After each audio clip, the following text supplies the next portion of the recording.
Hello friends, जय गुरुजी channel में आप सबका स्वागत है। Please like and subscribe my channel. अब मैं आपके सामने शिव पुराण कथा का अध्याय 2 पढ़ने जा रही हूँ। शिव भोले बाबा की जय, पार्वती मैया की जय। श्री शौनक जी ने कहा, महाभाव सूत जी, आप धन्य हैं, परमात्म के ज्ञाता हैं। आपने बहुत कृपा करके हम लोगों को दिव्य कथा सुनाई है।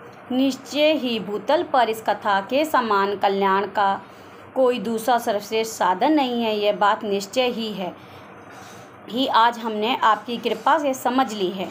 सूत जी, कलयुग में इन कथाओं के द्वारा कौन कौन से पापी शुद्ध होते हैं, उनकी कृपा पूर्वक वर्णन कीजिए एवं इस जगत को कृतार्थ कीजिए। फिर सूत जी कहते हैं, मुने, जो मनुष्य पापी, दुराचारी, रवल तथा काम क्रोध आदि में निरंतर लिप्त रहता है, वह मनुष्य भी शिव पुराण के श्रवण पाठन से शुद्ध हो जाते हैं। इस विषय में जानकर मुनि इस प्राचीन इतिहास का उदाहरण दिया करते हैं, जिसके श्रवण मात्र से संपूर्ण पापों का नाश हो जाता है। प्राचीन काल की बात है कि कहीं किरातों के नगर में एक देवराज नामक ब्राह्मण रहता था। देवराज ज्ञान में अत्यंत दुर्बल, दरिद्र, रस बेचने वाला, वैदिक धर्म से विमुख था। वह स्नान संध्या आदि कर्मों से भ्रष्ट हो गया था। वह वैश्य वृत्ति से तत्पर रहता था। उसका नाम देवराज। वह अपने ऊपर विश्वास करने वाले लोगों को ठगा करता था। उसने ब्राह्मणों, क्षत्रियों, वैश्यों और शुद्ध तथा दूसरों को अपने वाहनों से मारकर उन सब का धन हड़प लिया था। परंतु उस पापी का थोड़ा सा भी धन कर्म के काम से नहीं लगा। वह वेश्यागर्मी एवं सब प्रकार के आचरण से आचार भ्रष्ट था।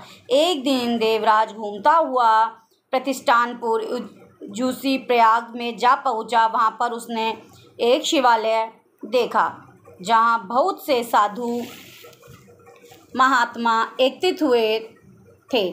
देवराज उस शिवालय में ठहर गया, परंतु वहां उसे ज्वर आ गया। उस ज्वर से उसे बहुत अधिक पीड़ा होने लगी।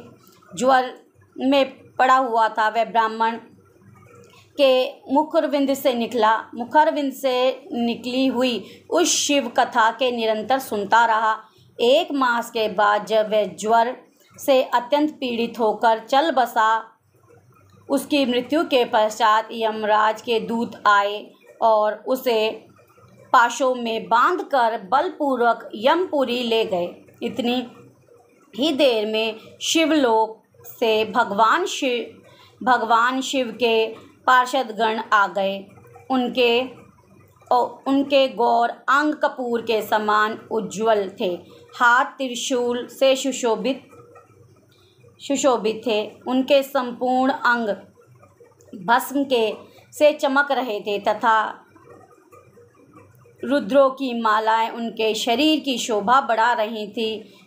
रुद्राक्षों की मालाएं उनके शरीर की शोभा बढ़ा रहे थे। वे सभी क्रोधपूर्वक यमपुरी गए और यमराज के दूतों को मारपीट कर बारंबार धमकाकर उन्होंने देवराज को उनके चंगुल से छुड़ा लिया और अत्यंत अद्भुत विमान पर बैठाकर जब वे शिवदूत कैलाश जाने को उद्यत हुए, उस समय यमपुरी में भारी कोलाहल मच गया और उस कोलाहल को सुनकर धर्मराज अपने भवन में से बाहर आए।